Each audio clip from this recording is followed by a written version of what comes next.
Shalom Bapak Ibu sekalian yang ada di rumah. Kiranya dengan lagu penyembahan yang saya bawakan ini bisa memberkati dan meneguhkan Bapak Ibu Saudara sekalian di rumah untuk senantiasa kita bersandar berharap kepada Tuhan walaupun di tengah situasi yang kita tahu saat ini membuat kita cemas dan takut, tetapi saya percaya di dalam Tuhan bersama Yesus kita selalu diteguhkan, kita selalu dilindungi, kita selalu diberkati oleh Tuhan Yesus. Sekiranya lewat lagu pujian penyembahan ini kita semakin kuat berharap bersandar kepada Tuhan Yesus Kristus. Haleluya. Amin.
Seribu rebah di sisiku, Kau tetaplah Allah penolongku. Walau 10.000 rebah di kananku, takkan ku goyah, sebab Yesus sertaku.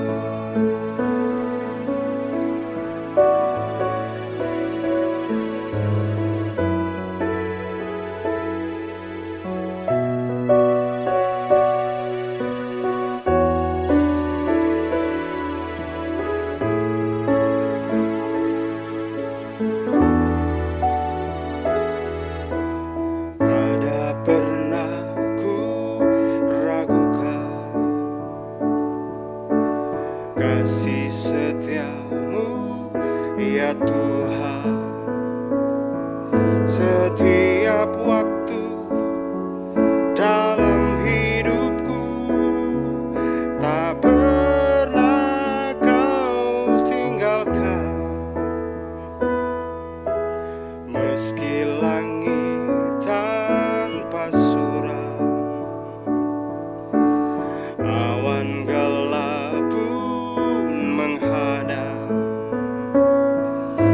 hadapi badai, lewati gelombang, tak pernah Kau tinggalkan diriku.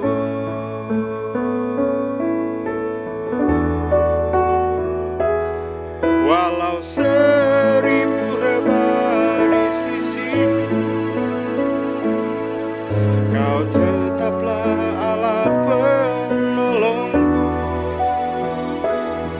Walau 10.000 rebah di kananku, takkan ku goyah, sebab Yesus sertaku.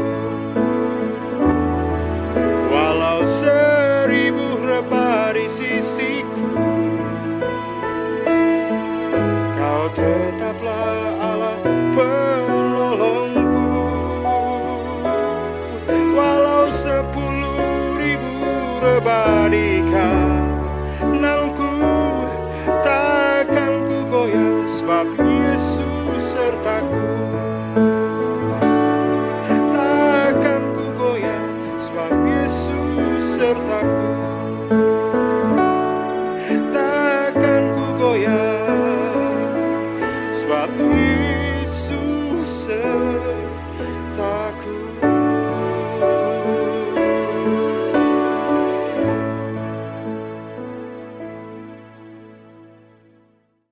Aku percaya kepada Allah, Bapa yang Maha Kuasa, Khalik langit dan bumi, dan kepada Yesus Kristus, Anaknya yang tunggal Tuhan kita, yang dikandung daripada Roh Kudus, lahir dari anak darah Maria, yang menderita sengsara di bawah pemerintahan Pontius Pilatus, disalibkan, mati dan dikuburkan, turun ke dalam kerajaan maut. Pada hari yang ketiga bangkit pula dari antara orang mati, naik ke surga, duduk di sebelah kanan Allah, Bapa yang Maha Kuasa. Dan dari sana ia akan datang untuk menghakimi orang yang hidup dan yang mati. Aku percaya kepada Roh Kudus, gereja yang kudus dan am, persekutuan orang kudus, pengampunan dosa, kebangkitan daging, dan hidup yang kekal. Amin. Kita akan masuk dalam firman Tuhan, saudaraku, yang akan disampaikan oleh Gembala Sidang. Kita semakin diteguhkan, dikuatkan lewat penyampaian firman Tuhan. Kita akan nyanyikan satu pujian penyembahan sebelum masuk firman Tuhan. Haleluya.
Kaulah harapan dalam hidupku.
Shalom, puji nama Tuhan.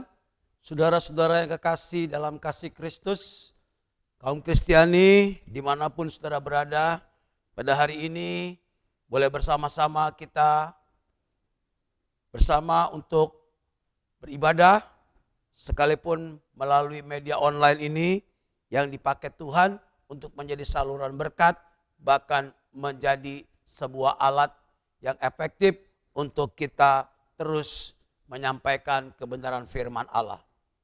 Bapak Ibu, saudara-saudara kekasih dalam Tuhan Yesus yang saya cintai, kita tanpa terasa sudah ada juga masuk di dalam awal tahun 2021 ini. Tentunya dengan berbagai harapan yang baik untuk dapat kita jalani bersama, yaitu dengan penuh dengan harapan dan harapan. Tetapi realitanya sampai pada hari ini kita masih diperhadapkan dengan virus COVID-19 ini. Yang kecenderungannya juga makin hari makin meningkat. Dan ini seringkali menimbulkan rasa khawatir, cemas, bahkan rasa pesimis yang menghantui setiap manusia. Namun demikian di dalam Tuhan, saya mau katakan kepada kita sekalian, sekalipun dalam masa-masa sulit ini, tetap ada pengharapan di dalam Tuhan.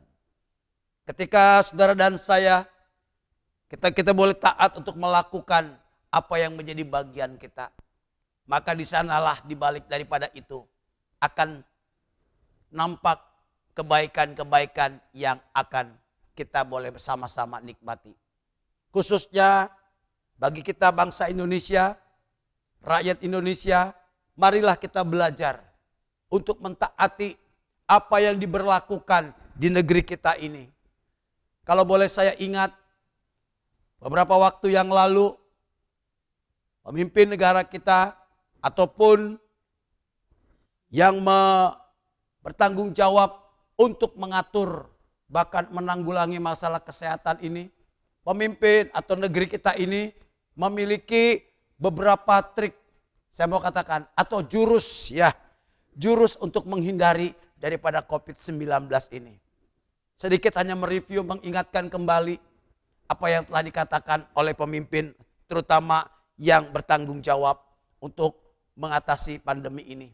Ada 3 hal yang disampaikan oleh pemerintah, yaitu 3 kata: aman, iman, dan imun. Nah, sederhana kata-kata ini. Aman, iman, dan imun. Di sana diterangkan oleh tim yang mengatakan aman itu berbicara, yang dimaksud dengan aman adalah bagaimana kita bangsa Indonesia boleh belajar taat untuk senantiasa mentaati, mematuhi daripada protokol kesehatan. Antara lain, 1, menjaga jarak. 2, menghindari kerumunan.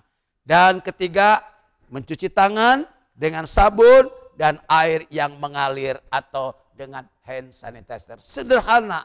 Itu kalau kita mau merasa, kalau kita mau mengalami aman. Ya, 3 perkara tersebut. Kemudian imun. Nah, imun sangat berkaitan sekali dengan keadaan daripada tubuh kita, yaitu daya tahan atau daya tolak terhadap virus COVID ini.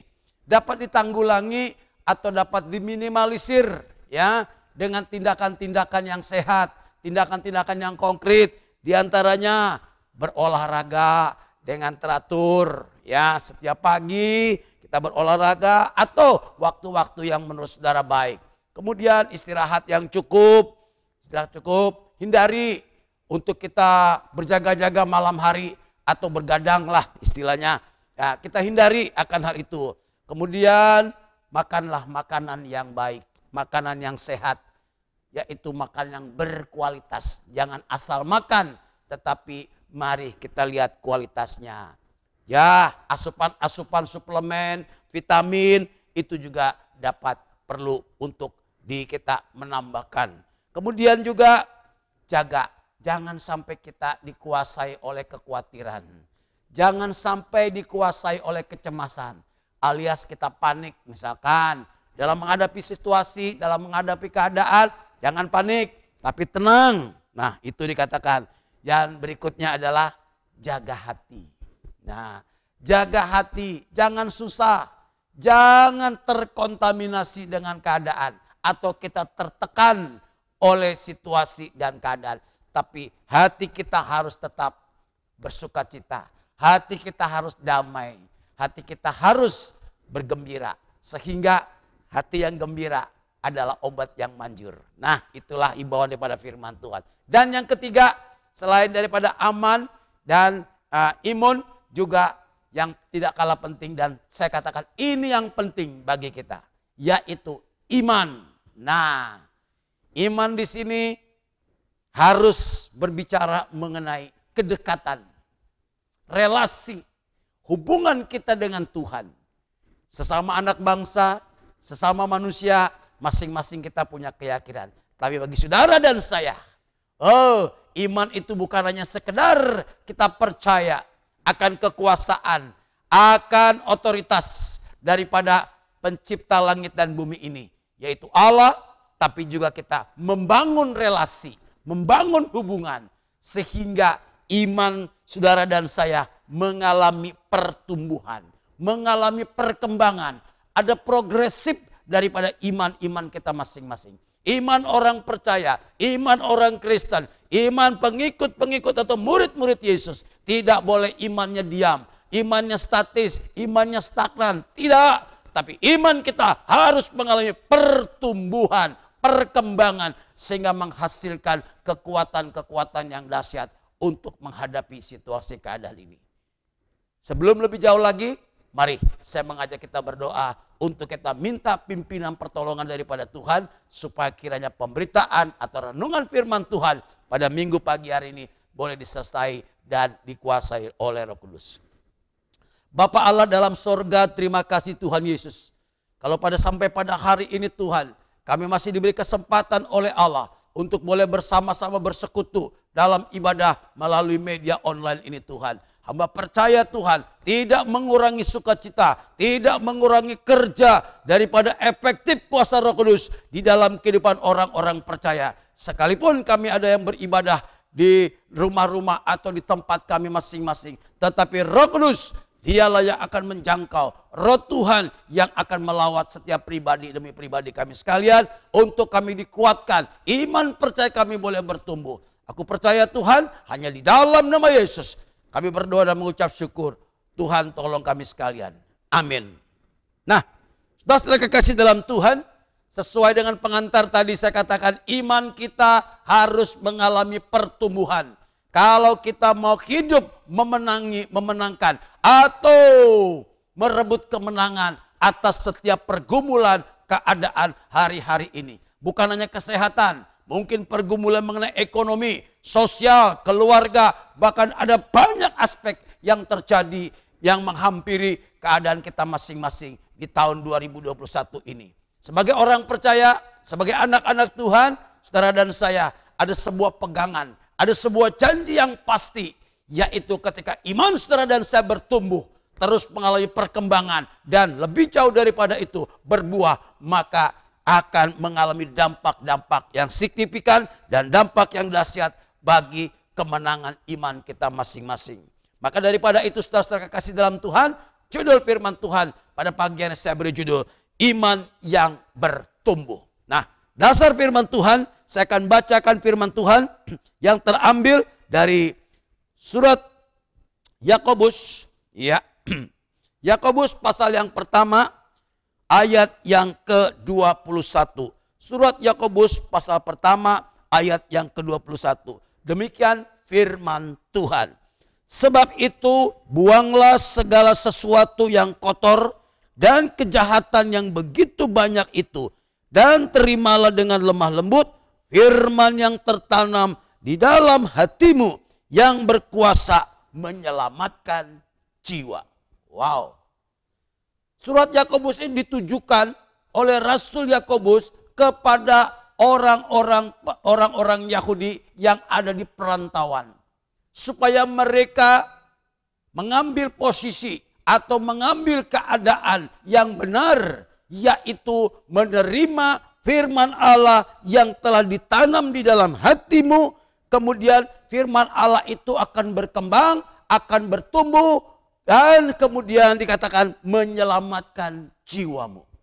Garis bawahi perkataan menyelamatkan jiwamu. Inilah dampak daripada firman yang tertanam, firman yang bertumbuh, firman yang mengalami perkembangan.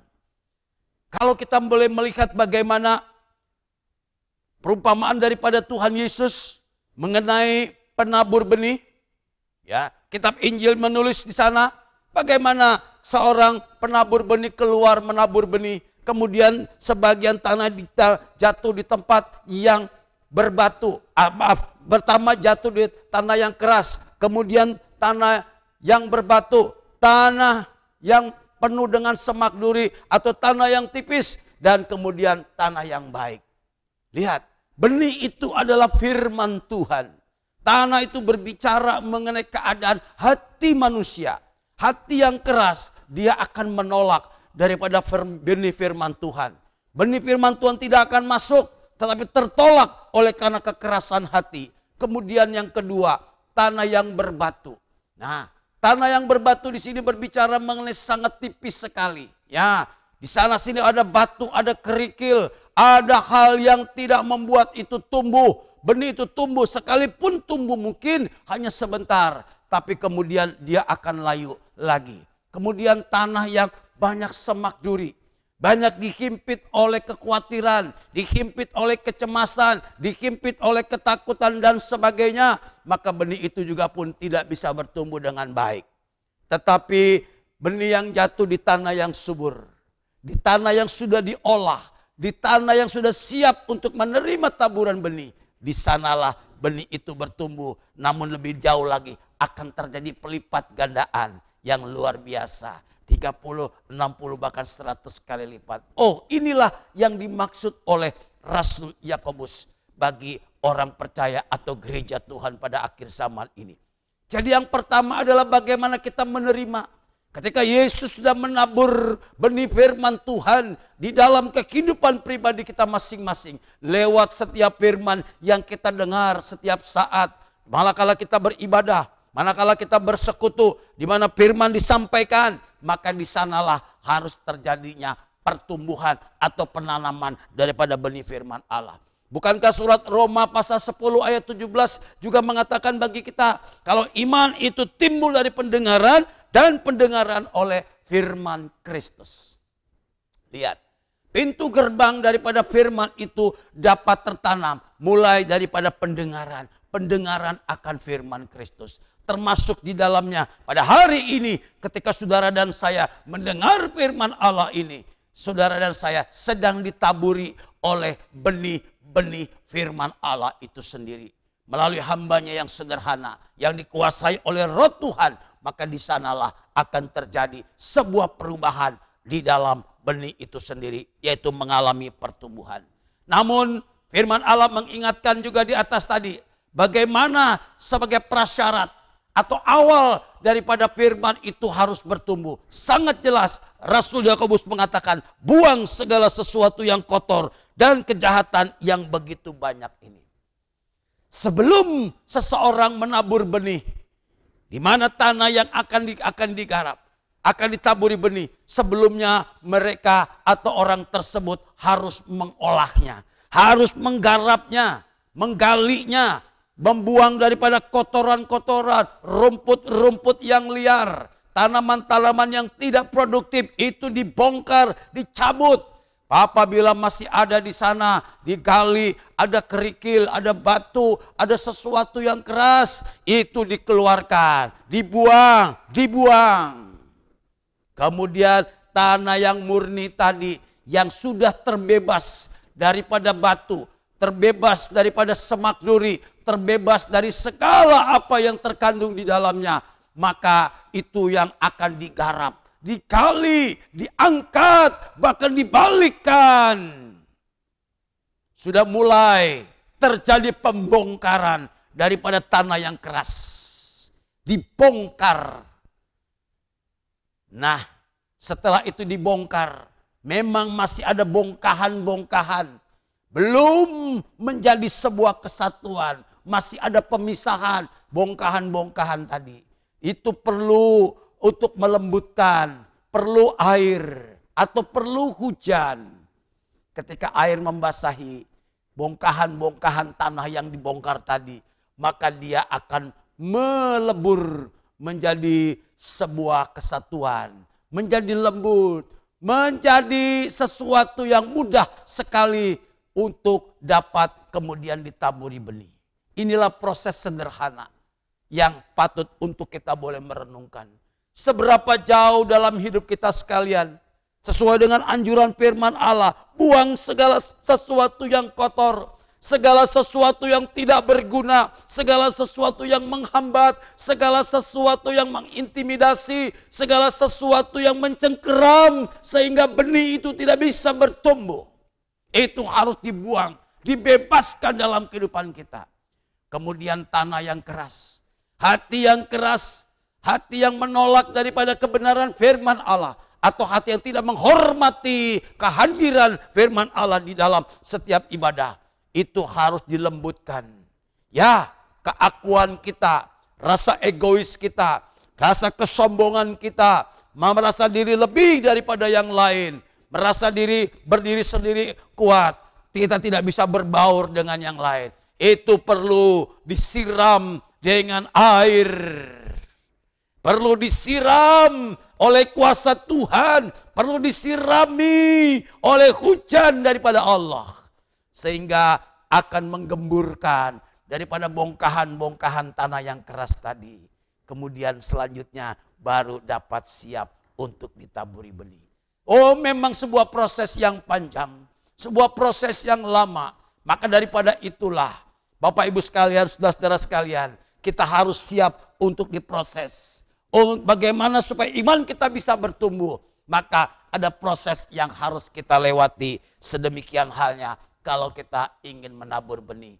Tetapi lihat betapa besar kuasanya, betapa dahsyat kuasanya ketika firman itu sudah tertanam dan bertumbuh, maka dia akan menjadi iman yang kuat, iman yang kokoh. Bukan hanya sekedar kuat dan kokoh, tetapi saya mau katakan iman yang berdampak. Iman yang bisa mengubah sesuatu. Dan ini yang harus dimiliki oleh setiap orang percaya pada akhir zaman ini. Termasuk di dalamnya, dalam masa-masa sulit ini, saudara dan saya. Nah, saudara kasih dalam Tuhan, sederhana saja. Pada hari ini saya akan sedikit menyampaikan sharing, yaitu ada 3 dampak daripada iman yang bertumbuh tadi. Luar biasa. Yang harus menjadi sebuah tujuan utama kita dalam rangka pertumbuhan iman itu sendiri. Yang kedua, harus menjadi sebuah bukti nyata bahwa saudara dan saya memiliki iman yang bertumbuh. Tanpa kita melihat atau menemukan perkara-perkara yang akan saya ungkapkan sebentar, itu belum berarti iman kita bertumbuh. Nah, ada beberapa hal yang disampaikan. Yang pertama adalah bagaimana iman yang bertumbuh. Iman yang bertumbuh itu akan menghasilkan, yaitu jiwa saudara dan saya, jiwa kita menjadi selamat atau kita diselamatkan. Wow. Iman yang bertumbuh adalah iman yang menyelamatkan jiwa. Lihat kalimat terakhir tadi. Dikatakan berkuasa menyelamatkan jiwamu. Firman yang tertanam, firman yang ditabur oleh penabur, yaitu Kristus sendiri. Kemudian dia bertumbuh, maka itu akan menjadi sebuah iman, sebuah kepercayaan, sebuah keyakinan yang teguh. Jadi iman itu akan menyelamatkan jiwa kita. Wow, iman menyelamatkan jiwa. Hanya dengan iman itu sendirilah, hanya dengan keyakinan itu sendirilah, maka saudara dan saya, engkau berkenan untuk memiliki kasih karunia dan anugerah Allah yang terbesar, yaitu keselamatan bagi kita sekalian. Mengapa demikian? Karena Yesus sudah menyediakan keselamatan itu. Penebusan atas dosa-dosa manusia sudah diselesaikan oleh Tuhan Yesus di atas kayu salib. Dosa saudara dan saya sudah diselesaikan. Ketika kita masih berdosa, Yesus sudah menyelesaikan itu. Tetapi itu belum merupakan sebuah bagian yang akan dimiliki oleh saudara dan saya. Tanpa iman, saudara dan saya, engkau tidak bisa memiliki atau tidak bisa mengakses daripada keselamatan akan jiwa tersebut. Jalan satu-satunya, kita harus memiliki iman yang terus mengalami pertumbuhan di dalam Kristus Yesus. Iman yang tidak goyah, iman yang tidak diombang-ambingkan oleh berbagai-bagai angin pengajaran. Bahkan iman yang terus mengalami sebuah kekuatan dan iman yang mengalami hal-hal yang spektakuler dalam hidup ini. Lihat, Allah kadang-kadang mengizinkan bagi kita sekalian untuk kita boleh mengalami hal-hal yang sulit dalam hidup ini. Untuk mengalami pergumulan, untuk mengalami masalah. Bukan Tuhan tidak bisa menolong, bukan Tuhan tidak bisa menyembuhkan penyakit saudara dan saya. Tidak. Kalaupun kita diizinkan untuk sakit, kalaupun kita diizinkan untuk terpapar COVID-19, bukan artinya saudara tidak ada kuasa. Bukan artinya Tuhan tidak mendengar pertolongan dan doa kita masing-masing. Tetapi yang Tuhan izinkan supaya kita boleh mengandalkan iman kita. Kita boleh mengalami sendiri bagaimana Allah itu dahsyat di dalam hidup saudara dan saya. Wow, sungguh pengalaman yang indah. Ketika dalam masa pergumulan, engkau boleh memenangkan itu oleh karena engkau percaya dan berharapannya kepada Dia. Satu perkara yang indah. Dan ini harus menjadi sebuah kesaksian. Dan ini harus menjadi sebuah referensi untuk dapat kita makin hari makin bertumbuh lagi. Maka daripada itu, dalam menghadapi situasi apapun juga, kondisi apapun juga, satu tadi, jangan kita panik. Jangan kita menjadi tertekan jiwa kita. Jangan kita menjadi takut dan cemas. Saudara dan saya sudah mempunyai keselamatan yang sejati di dalam Kristus Yesus. Dialah yang sangat mengerti akan keadaan saudara dan saya masing-masing. Karena memang benar firman Allah mengatakan tanpa iman tidak mungkin orang berkenan kepada Allah. Tanpa iman tidak mungkin orang berkenan kepada Allah. Tertulis dalam Ibrani pasal 11 ayat yang ke-6. Hanya iman yang memperkenankan saudara dan saya. Allah tidak melihat lembaga daripada kemanusiaan kita. Allah tidak melihat status sosial saudara. Allah tidak melihat tingkat pendidikan saudara. Allah tidak melihat jabatan saudara di gereja. Apakah hamba Tuhan, apakah itu pelayan jemaat, ataukah jemaat biasa. Allah tidak melihat itu. Tetapi ketika kau memiliki iman yang benar, iman yang kokoh, iman yang bertumbuh, itulah yang Yesus lihat. Ketika Tuhan dihampiri oleh seorang serdadu daripada Romawi yang memberitakan dan sekaligus mohon kepada Yesus untuk dapat menyembuhkan hambanya yang sakit. Maka kata Yesus, ketika aku akan datang menjumpainya. Tapi apa kata perwira tadi? Dikatakan, jangan Tuhan, aku tidak layak menerima engkau dalam rumahku. Katakan sepatah kata saja, maka hambaku itu akan sembuh. Lihat, ini iman yang demikian. Maka katakan, belum pernah kujumpai iman sebesar ini di antara orang-orang Israel. Saudara dan saya sekalian, sekalipun dia orang Romawi, dia bukan bangsa Yahudi. Tetapi lihat, Yesus memperhatikan imannya. Yesus tidak melihat dia seorang serdadu. Dia tidak melihat dia orang asing. Tidak. Tapi yang Yesus adalah imannya. Demikian juga dalam hidup kita sekalian. Ingat sekali lagi bahwa tanpa iman tidak mungkin orang berkenan kepada Allah. Sebab barang siapa berpaling kepada Allah, ia harus percaya kepada Allah. Ada dan Allah memberi upah kepada orang yang sungguh-sungguh mencari Dia. Wow, luar biasa. Allah memberi upah kepada orang yang sungguh-sungguh mencari Dia. Saudara tidak akan perlu kecewa. Kau tidak akan perlu pulang dengan tangan kosong dan tangan hampa. Ketika kau sungguh-sungguh mencari Tuhan dalam ketulusan, pasti Tuhan berkenan untuk saudara dan saya jumpai dalam hidup ini. Sekalipun dalam kekelaman, orang lain tidak memperhatikan keadaan kita. Orang lain mungkin mengabaikan apa yang menjadi keluh kesah saudara dan saya. tapi satu pribadi yang tetap setia untuk mendengar setiap seru dan doa saudara dan saya. Dia adalah Yesus Kristus, anak Allah yang kita sembah dan kita muliakan. Inilah iman yang menyelamatkan akan jiwa itu sendiri. Yang kedua, setelah kita menikmati keselamatan yang daripada Allah. Nah, demikian juga keselamatan itu bukan hanya untuk diri kita masing-masing yang sudah mengenal dan sudah percaya kepada Yesus. Tapi keselamatan itu juga harus berdampak kepada orang yang ada di sekitar kita.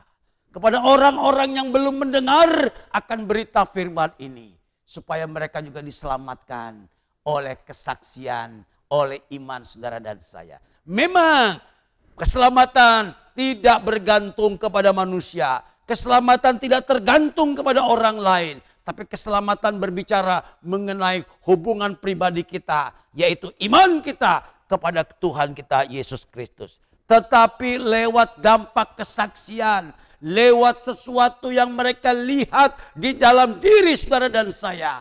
Adakah mereka menemukan Yesus di dalam kehidupan saudara dan saya? Dunia sekarang sedang menanti-nantikan. Semua makhluk sedang menunggu. Yaitu pernyataan daripada anak-anak Allah. Gereja Tuhan sedang dinantikan, ditunggu oleh dunia ini. Yang sedang berjalan menuju kepada kekelaman. Yang sedang berjalan menuju kepada kebinasaan. Mereka menunggu pernyataan daripada anak-anak Allah. Yaitu apa? Karakter-karakter Kristus.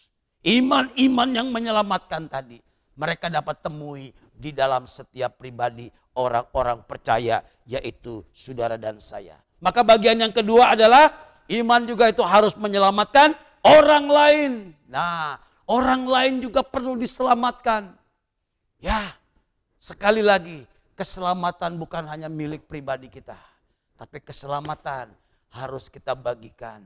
Keselamatan harus kita publikasikan. Dan harus dapat dialami juga oleh banyak orang. Melalui apa?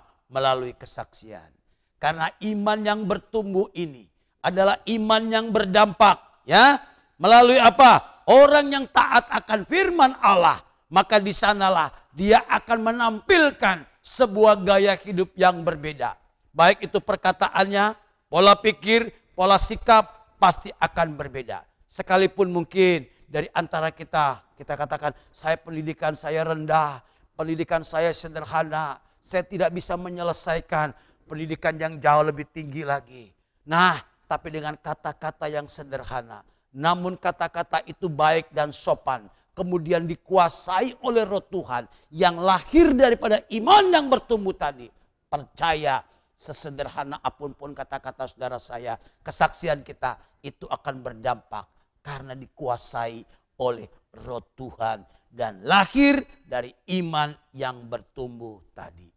Lihat, lewat perilaku, lewat tutur kata, lewat sikap, engkau bisa memenangkan banyak orang.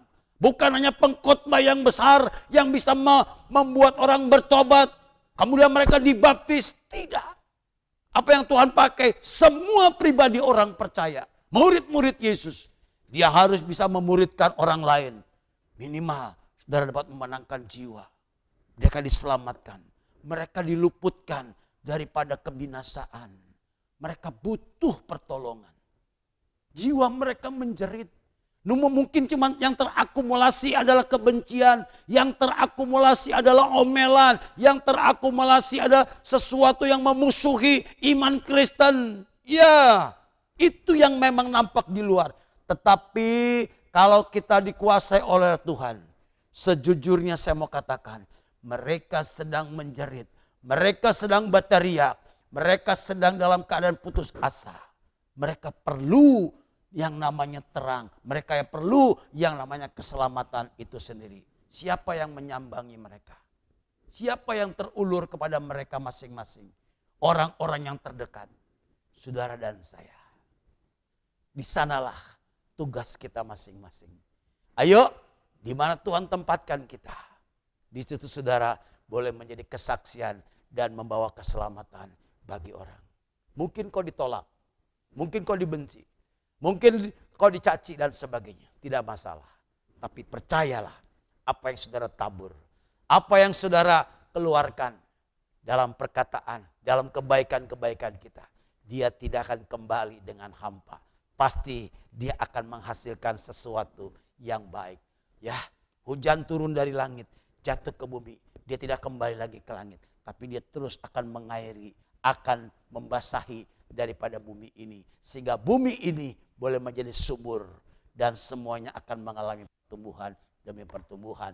Demikian juga kehidupan kita manusia sekalian. Sebagai referensinya ada satu ayat yang menarik.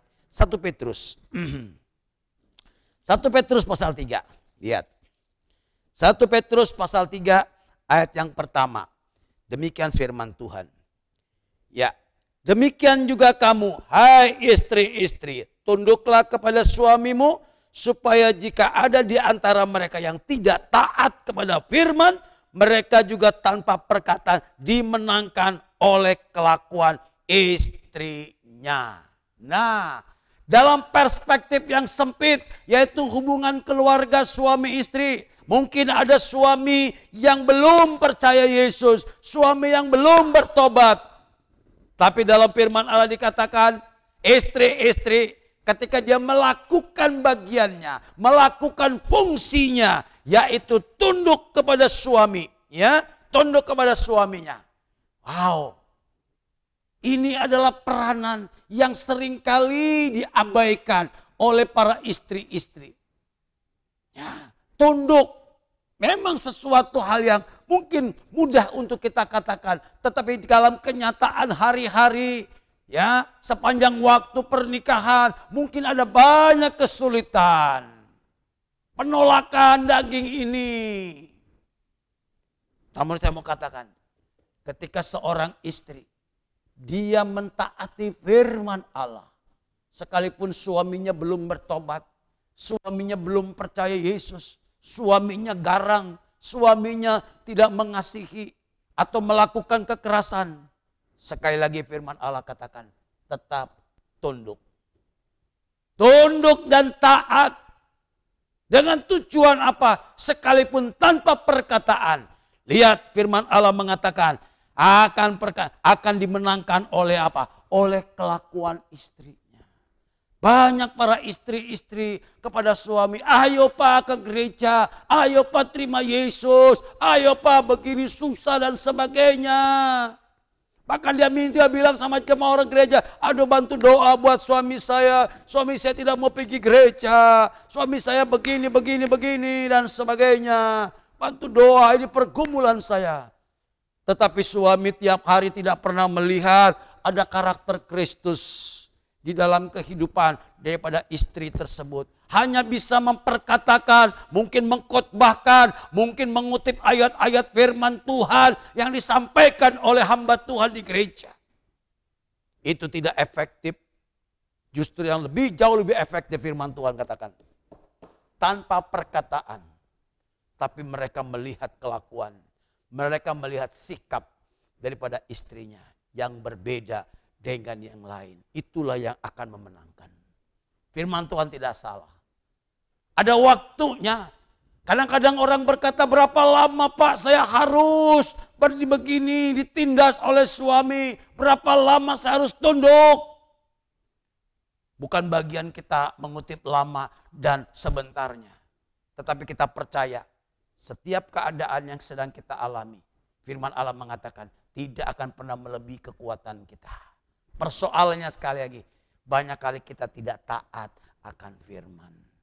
Banyak kali kita tidak setia, tidak konsisten dengan firman. Bisa mengatakan lewat ketika keadaan baik, keadaan semuanya aman, mungkin mudah untuk kita katakan. Tapi ketika kita menghadapi masa-masa yang demikian, perlu air mata. Perlu lutut yang selalu berdoa kepada Tuhan. Jangan pernah kita lupa. Ayo lipat tangan. Doa. Minta kekuatan daripada Tuhan. Percaya ada waktunya. Tuhan akan memberikan kelegaan. Bagi para istri-istri yang ada di dalam Kristus Yesus. Lihat seorang perempuan bernama Hana. Betapa dalamnya ia ditindas. betapa pedih hatinya. Ya, pedih menangis, terus dan menangis. Dia tidak protes, dia tidak komplain dengan suaminya Elkana dan sebagainya. Tapi dia tetap taat. Dibawa pergi ke Yerusalem, pergi ke Bait Allah untuk setiap tahun, dia ikut pergi. Walaupun hatinya sakit dengan Penina. Sakit, tapi dia tetap taat kepada suaminya Elkana. Lihat, artinya apa? Tuhan dengar akan setiap permohonan dan doanya. Ayo, jadi lewat iman yang bertumbuh, iman yang kokoh akan menyelamatkan orang lain. Dan yang ketiga, yang terakhir adalah lewat kehidupan iman percaya yang bertumbuh, maka Tuhan dipermuliakan. Nah, Allah dipermuliakan dalam kasih karunia Allah. Baik kita terus harus mengalami pertumbuhan dalam iman. Supaya apa? Supaya melaluinya kita lebih lagi dalam mengenal Dia. Pengenalan kita kepada Tuhan tidak berhenti. Jamnya sampai pada waktu kita percaya, kemudian kita dibaptis selesai. Tidak. Tapi pengenalan harus menjadi sebuah gaya hidup kita. Membangun relasi, membangun hubungan dengan Kristus sebagai Tuhan dan Juru Selamat harus menjadi kerinduan setiap pribadi kita masing-masing. Maka saya percaya di dalamnya kau akan menemukan nama Tuhan dipermuliakan oleh kehidupan kita sekalian. Ya, 2 Petrus pasal 3 ayat 18. 2 Petrus pasal 3 ayat 18. Demikian firman Tuhan sebagai penutup daripada surat Petrus. Tetapi bertumbuhlah dalam kasih karunia dan dalam pengenalan akan Tuhan dan Juru Selamat kita, Yesus Kristus. Baginya kemuliaan sekarang dan sampai selama-lamanya. Pada waktu saudara dan saya hidup dalam ketaatan untuk mengalami pertumbuhan iman dan kerohanian, kita sedang berbicara, saudara sedang masuk dalam sebuah fase yang namanya pengenalan akan Tuhan dan Juru Selamat. Disitulah kita tidak bisa mengerti, tidak bisa menyadari apa yang akan terjadi pada waktu saudara sekalian tetap senantiasa konsisten, terus mengalami pertumbuhan, membersihkan kekotoran, membersihkan sesuatu, membuang yang tidak berguna dalam hati kita. Itu proses, saya mau katakan. Nah, dalam proses itulah yang sedang berjalan, saudara dan saya akan menemukan sebuah dimensi yang baru. Akan masuk dalam sebuah dimensi yang baru, yaitu pengenalan akan Tuhan. Pengenalan di sini bukan sekedar mengenal nama, bukan sekedar mengenal karakter-karakter daripada tokoh Alkitab atau daripada Yesus sendiri sekalipun. Bukan hanya berhenti sampai di situ. Tetapi saudara akan mengalami perjumpaan pribadi dengan Kristus. Mengalami encounter dengan Yesus di dalam kehidupan kita masing-masing. Pengalaman pribadi inilah yang tidak bisa, yang tidak bisa dikatakan diajarkan lewat teori atau lewat pemahaman pendalaman Alkitab sekalipun. Atau lewat bangku-bangku kuliah teologi sekalipun. Tidak. Karena sekolah itu hanya mengisi daripada pengetahuan intelektual seseorang.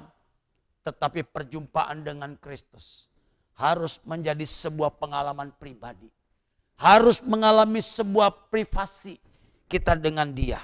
Kenapa demikian? Pengenalan akan Tuhan inilah yang akan memunculkan, yang akan berdampak. Tuhan dipermuliakan di dalam hidup saudara dan saya. Wow, sehingga hidup kita diubahkan. Hidup kita bukan lagi kosong. Hidup saudara bukan lagi sampah, hina dan sia-sia. Tidak, tapi hidup kita akan berdampak. Lihat bagaimana perjumpaan Tuhan Yesus dengan perempuan Samaria. Di sana ditulis, seorang perempuan yang berdosa, perempuan yang tidak baik daripada akhlak dan moralnya. Ketika secara pribadi dia berjumpa dengan Yesus di sumur Yakub, apa yang terjadi? Diubahkan. Ya, diubahkan. Selama ini dia hanya beribadah sesuai dengan keyakinan daripada bangsanya. Adalah ibadah yang tidak efektif dan ibadah yang sia-sia. Tapi ketika dia sudah berjumpa dengan Yesus. Wow, lihat. Tadinya perempuan seorang yang hina. Yang takut berjumpa dengan orang lain. Yang mungkin dicibir dan sebagainya. Oleh karena perilaku yang tidak baik. Tapi setelah dia berjumpa dengan Yesus. Tidak waktu lama. Dalam waktu singkat. Dia bisa pergi ke kota. Dia pergi ke kampung keliling. Dia bercerita dengan banyak orang. Lihat, kalau dia sudah berjumpa dengan Mesias yang memberikan air kehidupan. Sekalipun orang lain berkata, kami percaya kepada Yesus bukan karena dia. Bukan karena perempuan itu. Ya, tapi karena sudah berjumpa dengan Yesus. Tidak masalah.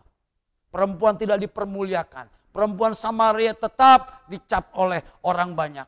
Ya, adalah orang yang tidak baik. Tetapi lihat, ada efektivitas yang luar biasa. Lewat kesaksiannya, orang datang kepada Yesus. Menemui Yesus yang sedang ada di dekat daripada sumur Yakub. Di sana orang berjumpa dengan Yesus. Wah, luar biasa. Jadi lewat kehidupannya Tuhan dipermuliakan. Sekalipun hidupnya mungkin tetap dicap tidak baik oleh orang. Gak masalah. Saudara dan saya, jangan kita tersinggung. Jangan kita menjadi terhina kalau kita tidak dihargai, kalau kita tidak dianggap oleh orang. Jangan kita boleh mengalami sebuah kekecewaan. Tapi sekali lagi, lewat kesaksian saudara, mereka boleh berjumpa langsung dengan Yesus. Kasih tahu ada Yesus, ada Mesias sedang menunggu di dekat perigi Yakub. Ada Yesus sedang menunggu di dekat mata air sana. Itu yang patut kita saksikan kepada banyak orang. Jangan cari Yesus di padang gurun. Jangan cari Yesus di tempat-tempat yang gersang. Di tempat yang gemerlapan sekalipun. Tidak ada di sana. Tapi Yesus ada di dekat air sumber kehidupan. Itu yang patut untuk kita berikan alamatnya. Percaya mereka akan berbondong-bondong ke sana. Oleh karena perkataan saudara dan saya. Wow, inilah iman yang bertumbuh. Iman yang bertumbuh akan berdampak sekali lagi. Satu tadi, yaitu menyelamatkan jiwa. Kemudian yang kedua, menyelamatkan orang lain. Dan yang ketiga, nama Yesus atau Tuhan dipermuliakan lewat iman yang bertumbuh. Saudara-saudara kekasih dalam Tuhan, hari ini saya terlalu percaya ketika kita boleh mencamkan ini sekalian, boleh menjadi satu bagian tidak terpisahkan dalam kehidupan kita sekalian. Ayo bangun rohani saudara sekalian. Ya, lakukan ibadah kita dengan taat dan setia supaya iman kita bertumbuh. Ketika kau ada kesempatan untuk beribadah secara offline, silakan kunjungi rumah-rumah gereja yang sudah dibuka. Tapi dengan catatan, ayo jaga kesehatan, jaga protokol terus. Supaya kita boleh hidup bijaksana. Dan saudara sekalian dihindari daripada terpaparnya virus COVID ini. Dan saya terlalu yakin juga, ketika kita sudah mulai pertumbuhan kerohanian, ada imum yang luar biasa. Yaitu firman Tuhan yang adalah kebenaran. Yesus sanggup memulihkan kita sekalian. Tuhan berkati saudara sekalian. Shalom, salam sehat. Dalam nama Tuhan Yesus. Haleluya. Amin. Mari saudara-saudara kekasih Tuhan. Kita boleh mengakhiri ibadah pada hari ini. Kita berdoa sekali lagi. Mohon meterai Roh Kudus. Dan pimpinannya terus menyertai kita sekalian. Sampai waktu yang Tuhan telah menetapkan. Bapa Allah dalam sorga, terima kasih Tuhan. Ketika Tuhan beri kami kesempatan hari ini. Untuk boleh beribadah melalui media ini Tuhan. Hamba percaya Tuhan. Setiap taburan firman Allah yang sederhana yang hamba sampaikan. Dia akan berdampak efektif kepada orang yang mendengar. Yang membuka hatinya. Supaya tanah yang keras, tanah yang berbatu, tanah hati yang penuh dengan semak duri. Akan digemburkan, akan dilembutkan. Untuk menjadi tanah yang baik. Digarap dan siap untuk ditaburi oleh benih firman Tuhan. Terima kasih Tuhan Yesus. Apabila ada di antara saudara-saudara kami yang lemah iman hari ini Tuhan. Tuhan tolong tambahkan iman kami. Tambahkan kepercayaan kami. Tambahkan kesetiaan kami. Untuk kami bertahan menghadapi situasi-situasi sulit ini Bapak. Demikian juga hamba berdoa Tuhan Yesus. Apabila saudara kami yang sakit Tuhan. Kami percaya oleh kuasa darah Yesus Kristus. Saudara disembuhkan, dipulihkan dalam nama Yesus. Hanya darah Yesuslah yang memberikan kesembuhan. Sembuh dalam nama Yesus. Aku percaya dengan iman. Kesembuhan datang daripada Tuhan obat-obatan, perawatan dokter, rumah sakit, ada media sarana untuk kesembuhan. Tapi sesungguhnya tabib kami yang agung itulah Yesus yang menyembuhkan banyak orang yang sakit. Sehingga kesaksian nama Tuhan dipermuliakan. Terima kasih Bapak, berkati keluarga-keluarga Kristen, berkati anak-anak Tuhan, berkati saudara-saudara seiman kami Tuhan. Semuanya, seluruh bangsa negeri ini Tuhan diberkati. Bahkan hamba doakan juga untuk pemimpin negeri kami, untuk pembesar-pembesar, baik tingkat pusat daerah, mereka diberikan hikmat oleh Allah untuk menjalankan roda pemerintahan sesuai dengan pimpinan Roh Kudus. Ada keamanan di mana-mana, cukup pangan di negeri kami sekalian, bahkan kami boleh sehat-sehat semua. Terima kasih Bapak. Sekarang saudara-saudara sekalian, marilah kita mengakhiri ibadah ini dan terimalah berkat yang daripada Allah. Saudara-saudara yang sah dalam iman, marilah kita kembali kepada kehidupan kita dan terimalah berkat yang daripada Allah. Tuhan memberkati engkau dan melindungi engkau. Tuhan menyinari engkau dengan wajahnya dan memberikan engkau kasih karunia. Serta Tuhan menghadapkan wajahnya kepadamu, memberikan engkau damai sejahtera di dalam Tuhan kami Yesus Kristus dan persekutuan kuasa Roh Kudus menyertai saudara sekalian mulai hari ini sampai kedatangan Tuhan Yesus yang kedua kali. Terpujilah nama Tuhan. Haleluya. Amin. Selamat hari Minggu. Tuhan Yesus memberkati kita sekalian. Shalom.